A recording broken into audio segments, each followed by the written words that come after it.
consultant chez Advancy depuis 1 an déjà. Et voilà, avant ça, j'avais fait des études d'ingénieur à Polytechnique et un master en stratégie à HEC. Pourquoi j'ai choisi d'intégrer Advancy? Parce que, en premier lieu, c'est un cabinet français. Par ailleurs, c'est également une boutique, donc ça me permettait de faire la stratégie, et purement de la stratégie, et de répondre précisément à un besoin client. Et enfin, donc c'est un cabinet qui est spécialisé en industrie, en particulier l'industrie chimique. Et j'avais eu l'occasion de traiter ça durant mes études. Donc je travaille sur 2 types de missions. La première, c'est des due diligence. Ça permet à la fois de comprendre très vite les enjeux cruciaux pour les entreprises, mais aussi de rentrer rapidement dans des marchés. Deuxième type de mission qu'on effectue souvent, ce sont les plans stratégiques, donc pour de grandes entreprises. Et ça permet là pour le coup de rentrer vraiment en profondeur dans les sujets et de comprendre vraiment ce qui pose problème pour les entreprises et d'essayer dans la mesure du possible d'y répondre.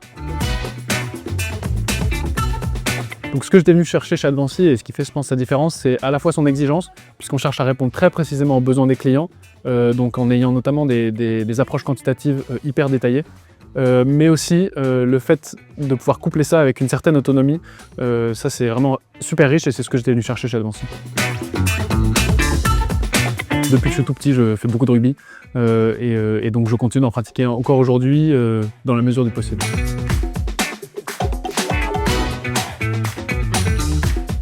Si je devais donner donc un conseil, le premier évidemment c'est de se préparer pour passer les entretiens et en fait surtout je pense c'est bien se représenter le niveau d'exigence qui va être celui de l'entreprise dans les années à venir et qui évidemment se transcrit au moment des entretiens. Je pense que c'est la chose qui m'a le plus marqué en arrivant ici et je pense que c'est ce qui définit bien l'entreprise.